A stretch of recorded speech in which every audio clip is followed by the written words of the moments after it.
Third chapter start करते हैं। Pair of linear equation in two variable, linear equation in two variable. यहाँ पे हमारे पास चार टॉपिक्स है। Intro to pair of linear equation in two variable, graphs of pair of linear equation in two variable and graphical solution, algebraic solution of pair of linear equation in two variable, application of pair of linear equation in two variable। यहाँ first topic start करते हैं। सबसे पहले पढ़ लेते हैं simple equation क्या होता है। ये हमने क्लास 7th में पढ़ा था। A mathematical statement with equality sign relating to expressions. दो एक्सप्रेशन को, ऐसा मैथमेटिकल स्टेटमेंट जो दो एक्सप्रेशंस को रिलेट कर रहा हो, इसको इक्वेशन कहते हैं। यहाँ पे कुछ LHS होगा, RHS में भी कुछ एक्सप्रेशन होगा एंड एक इक्वालिटी साइन होगा। मैथमेटिकल एक्सप्रेशंस के बारे में हमने पॉलिनोमियल चैप्टर में डिस्कस किया था। Why do we write linear equation in two variable? Linear equation in two variable हम क्यों लिखते हैं? To establish relation between two entities, यानी कि दो वेरिएबल के बीच में रिलेशन डेवलप करने के लिए। फॉर एग्जाम्पल, राजू की प्रेजेंट एज x है, राजू के फादर की age, Raju's father's age y है। क्या ये दोनों इक्वल है? हमें पता है कि फादर की एज ज़्यादा है, तो ये इक्वल नहीं है। तो इनके बीच में रिलेशन क्या है? मतलब ऐसी इक्वेशन लिखनी है हमें जो इन दोनों वेरिएबल्स के बीच में, इन दोनों एंटिटीज़ के बीच में रिलेशनशिप डेवलप करे। हमें पता है कि इन दोनों के एज का डिफरेंस जो है वो 30 ईयर्स है। तो हम राजू की एज में अगर 30 ऐड करें तब जाके वो इक्वल टू होगा फादर्स एज। तो ये जो इक्वेशन बनी है, ये इक्वेशन रिलेशन देती है, relation between x and y। x है राजू की एज, y है फादर्स एज। x और y यहाँ पे दो एंटिटीज़ है, टू एंटिटीज़, जिसके बीच में हमने ये रिलेशनशिप डेवलप किया है इस इक्वेशन के through. Observation on linear equation in two variable. हमारे पास इक्वेशन थी y is equal to x plus 30। Linear equation in two variable है। क्या ये linear equation in two variable Raju की प्रेजेंट एज बताता है? क्या इससे हमें x जो राजू की प्रेजेंट एज है वो पता चलेगा क्या सिर्फ इस इक्वेशन से? इसका आंसर है नहीं।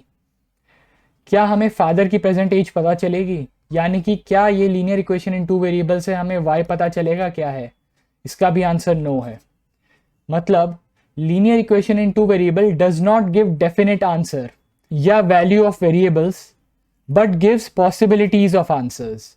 मतलब कि linear equation in two variable अगर मैं लिखता हूँ y is equal to x plus 30, तो एक linear equation in two variable से मुझे कभी भी डेफिनेट आंसर नहीं पता चलेगा वेरिएबल्स का, बट पॉसिबिलिटीज ऑफ आंसर पता चल सकता है मुझे। वो कैसे? फॉर एग्जाम्पल, मैं आपको पूछता हूँ कि इस linear equation in two variable से आपको कैसे पॉसिबिलिटीज ऑफ आंसर मिल रही है, क्या क्या पॉसिबिलिटीज है। तो आप लिखोगे y is equal to x plus 30। आप प्लग इन करोगे x की जगह 1, तो y निकल के आएगा 31। आप बोलोगे कि एक पॉसिबिलिटी तो ये है, पॉसिबिलिटी कि राजू की एज जब 1 है तो फादर्स एज 31 है।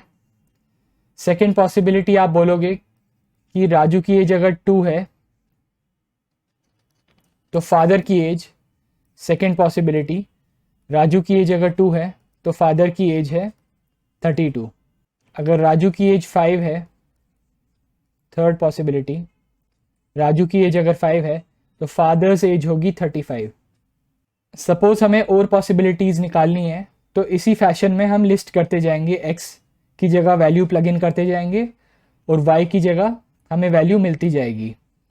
तो उससे बहुत सारी पॉसिबिलिटीज़ निकाली जा सकती है राजू के एज की और फादर के एज की। सपोज राजू की एज 30 है तो फादर की एज 60 हो जाएगी। सिमिलरली हमें इन्फिनिट सोल्यूशन मिलेंगे इसके, infinite possibilities of solution. Graph of linear equation in two variable. अब सबसे पहला क्वेश्चन तो आता है कि हम ग्राफ क्यों बनाते हैं, क्या ज़रूरत है linear equation in two variable के ग्राफ बनाने की। पीछे linear equation in two variable दिया था y is equal to x plus 30। अगर इसकी पॉसिबिलिटीज आप लिस्ट करने जाओ तो ये काफ़ी कम्बरसम टास्क है। हमारे पास एक दूसरा तरीका है सारी पॉसिबिलिटीज को शो करने का। तो ग्राफ की मदद लेते हैं हम। Graph helps to show all possibilities of solution of linear equation in two variable। जो हमने कार्टेशियन कोऑर्डिनेट का ग्राफ सीखा था उसमें हम इस linear equation in two variable की सारी पॉसिबिलिटी शो कर सकते हैं। कैसे? ग्राफ बनाते हैं, यहाँ एक्स एक्सिस पे राजू की एज दिखाते हैं, राजूज एज। वाई एक्सिस पे फादर की एज दिखाते हैं, फादर्स एज। जब राजू की एज 0 थी तो फादर की एज 30 थी। जब राजू की एज 5 थी तो फादर की एज 35 थी।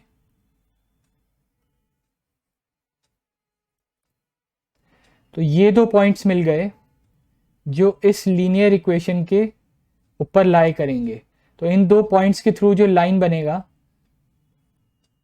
ये जो हमने लाइन बनाया और इस ग्राफ पे, ये y is equal to x plus 30 के सारे पॉसिबिलिटीज ऑफ सोल्यूशन डिपिक्ट करता है, शो करता है। कैसे करता है?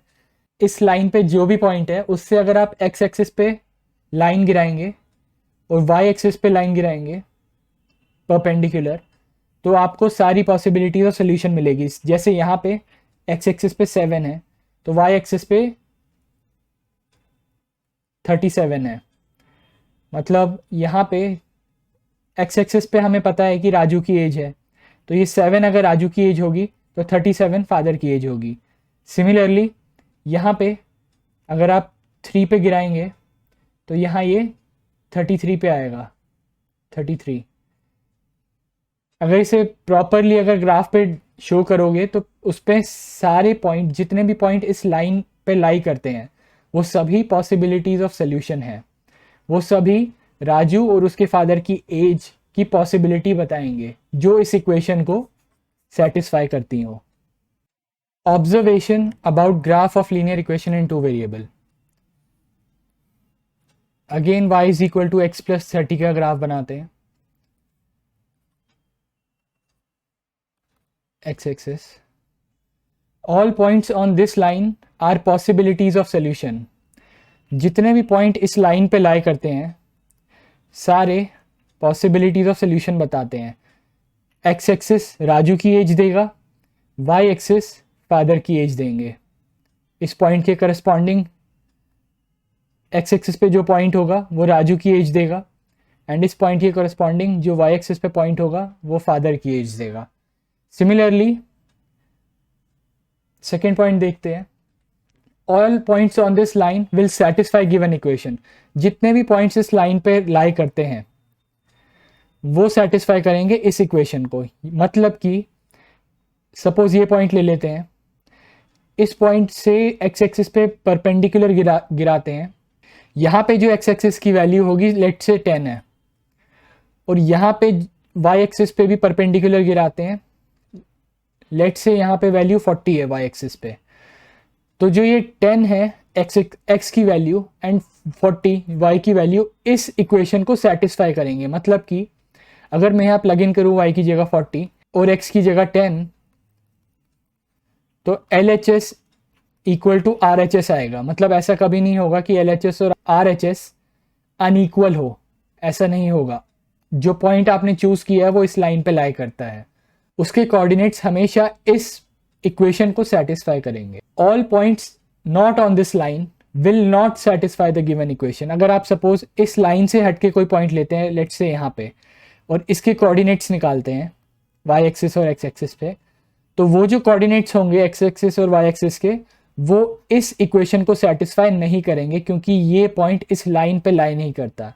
ये लाइन इस इक्वेशन को डिपिक्ट करती है, इस इक्वेशन की सारी पॉसिबिलिटी ऑफ सॉल्यूशंस को शो करती है। Fourth observation, extending this line will give endless possibilities of solution. अगर आप इस लाइन को एक्सटेंड करोगे इस तरफ तो आपको ऐसे इन्फिनिट पॉइंट मिलेंगे जो इस इक्वेशन को सेटिस्फाई करते हो, यानी कि जो इस इक्वेशन के सॉल्यूशन हो। अब पढ़ लेते हैं pair of linear equation in two variable, मतलब एक इक्वेशन नहीं, अब दो इक्वेशन के बारे में पढ़ेंगे जो linear equation in two variable हो। एक इक्वेशन ले लेते हैं y is equal to x plus 30, दूसरी इक्वेशन ले लेते हैं y is equal to 2x।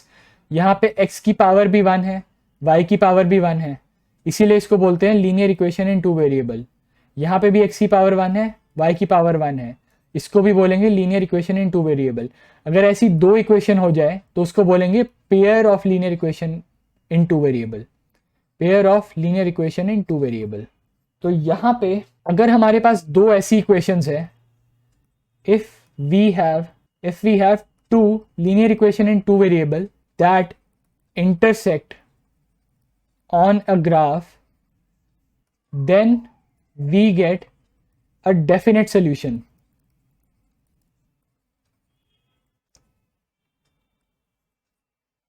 And not possibilities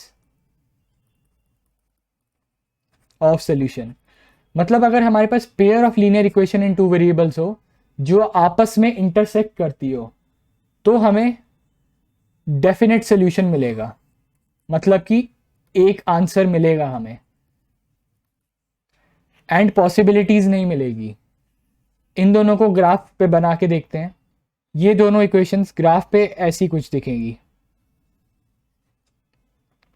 यहाँ पे जो इंटरसेक्शन पॉइंट होगा इनका, इन दोनों ग्राफ का, ये लाइन जो हमने बनाई है, ये लाइन ग्राफ पे y is equal to x plus 30 की लाइन है, ये line y is equal to 2x की लाइन है।